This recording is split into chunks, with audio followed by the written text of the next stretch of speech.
shift into our NFT segment where GigaChad.eth won the GigaChad.eth auction that Daniel got hits made, and he's big into ENS. He's also a great. I respect his soccer juggling skills or freestyle skills, but the thing about it is ENS is supposed to be like the .coms, and the NFTs have held some value, and I feel like everything is. Are we at ground zero? Will it get worse? I think it'll get worse in the winter, but There's some saying that we've hit bottom, but I don't know. The way macro has been going with war picking up and everything, like, I still think we have a little bit lower to go. I agree. I tend to agree.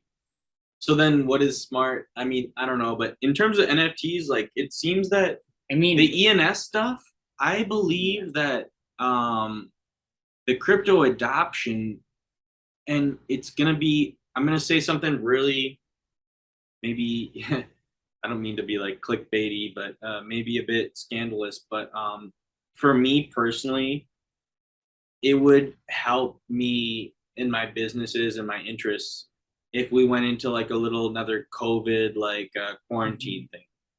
Because when it another happens, pandemic would help us exactly, because we learned from the last one. So now we need people another start one. to invest into certain things, and then people keep to themselves. And like my business are with like outsourcing and stuff, but it's like the adoption of crypto and the stuff on the computer increases when people are more isolated and waiting for stuff to happen. And so ENS, we can explain it again briefly. It's like .com, but the thing is, it also is a crypto wallet, and then it also has, other capabilities where you can display your NFTs. It's kind of like the future of identity, and I think that Elon Musk is talking about the X app. We're all moving towards, having like a phone and a digital identity be everything.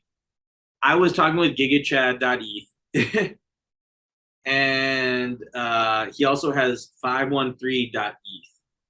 The Ethereum, the Ethereum naming service, there is a tremendous amount of volume on this.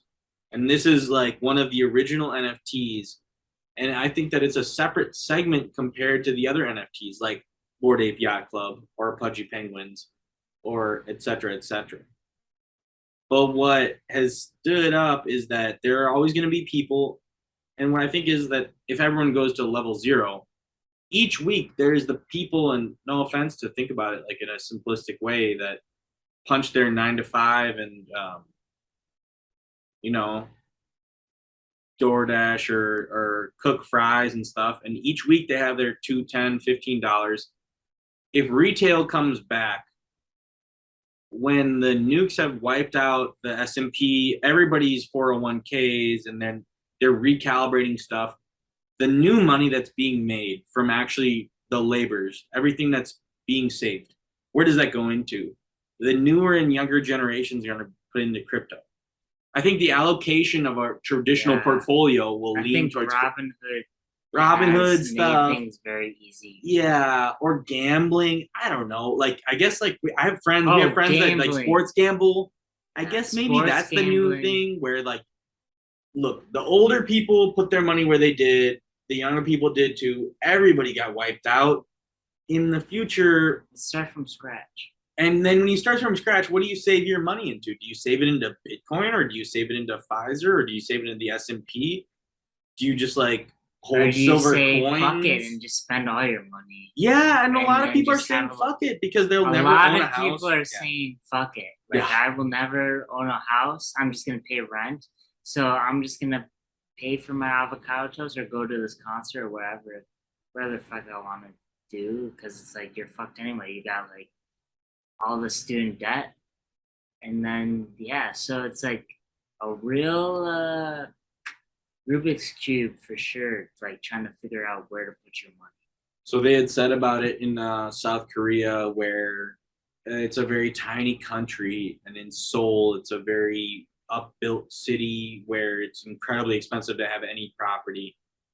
if you're in Seoul, there's no way that you're gonna be able to save up money being like like a like Yeah. anything unless you're like the pinnacle. All Unless your real parents are estate rich. is already bought. So Like, over Seoul is there, so small that it's like the guys. There's already monopoly. Like, yeah, that's where Do Kwon's from. And it's like, unless we just hit it rich off gambling or video games becoming famous, like, I don't care about my life. I'm gonna live in a random box, and I might as well just like toss my life away. Who cares? Like, what's the minimum it costs to live in a box? And I mean, around the world, there are people of this generation San living in Francisco, boxes. people have been doing that, like living in an ADU above a garage, paying $2,600 to live in San Francisco. Like, it's crazy. Like, and we were talking about this earlier. New York, like 95 square feet, you pay just to live in New York.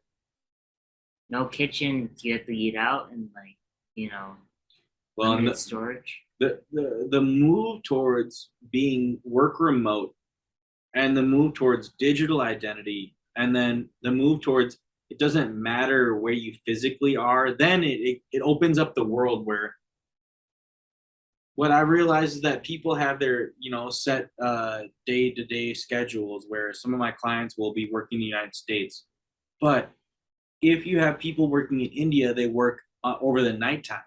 But when you start to realize it doesn't matter, all you need is a phone, a computer, and a room. Like, anyways, you're gonna be somewhere. You don't even need a room. Like, you could be anywhere with just a phone, Yeah. and that's all you need to do business. MetaMask, all you need is MetaMask. Yeah,